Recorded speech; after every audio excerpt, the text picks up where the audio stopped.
Hello guys, today I'll be reviewing Grace Under Pressure by Rush.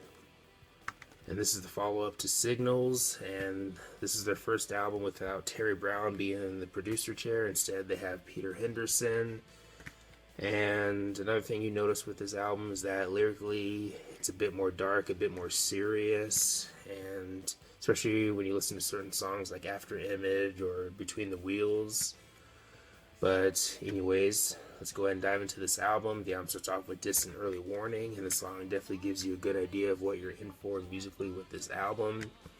You can really notice the presence of the synthesizers. You can tell that the band's really going for it with the synthesizers, especially as you listen to this first track here. And it's of course one of the singles, and it's definitely one of the catchiest songs on the album. Especially the chorus is definitely memorable, and I think the guitar and the synthesizers overall throughout the album have some pretty solid chemistry, especially with certain tracks like Red Sector A and of course the first song here, Distant Early Warning. But yeah, I'd say Distant Early Warning is probably one of the highlights on the album. And same with the next song, After Image, which is maybe my favorite song on the album.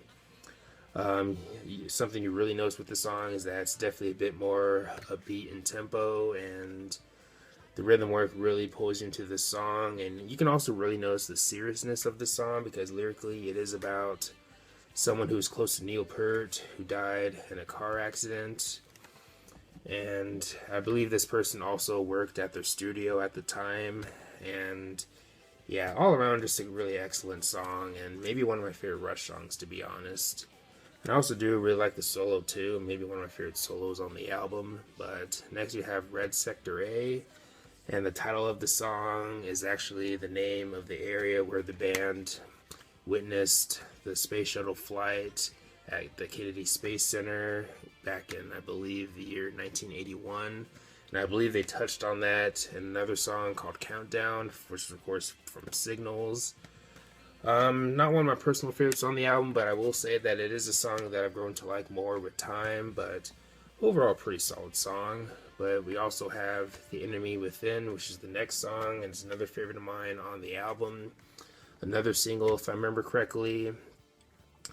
Not a whole lot to say about it, except all around, it's another, kind of like with the first track, I think it's one of the catchiest songs on the album, probably.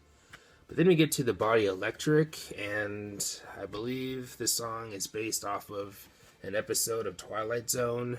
But whenever I listen to the song, I kind of get a sci-fi futuristic vibe as I'm listening to it. And something you also notice with this song is the presence of the drums. The drums, you can tell, really help carry the song along, and kind of a unique song on the album, I'd say. Again, kind of sounds futuristic, kind of sci-fi-ish, which I find to be kind of interesting.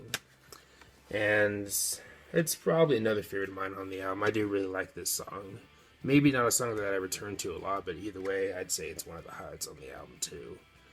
But next we have another song on the album that I'd say I've grown to like more with time, is Kid Gloves. Kind of like with After Image, the song is a bit more upbeat in tempo, and overall pretty catchy song. But then we have Red Lenses.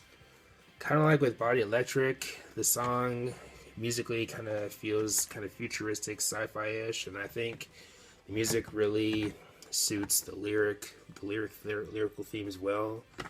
And I'll be honest, it's not one of my personal favorites on the album, but I'd say it's kind of unique on the album too. I'd say the song does enough to stand out, even if it's not one of my personal favorites. But either way, again, a pretty solid song. But we finally get to the album closer, Between the Wheels. Musically, feels a bit more serious. Also a bit slower in tempo, kind of a slower song, but I mean, I wouldn't say that it's a ballad or anything or a slow burn, but I guess what I'm trying to say is that it's a bit slower in tempo. But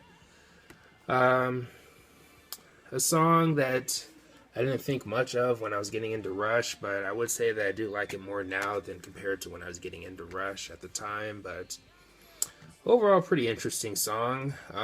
I do like the simple rhythm it has, such as in the verses, and overall, not a bad way to close off the album. But anyways, if I had to rate this album, I'd maybe give it, and my rating could change at any time, especially with when it comes to certain Rush albums. This album being one of them.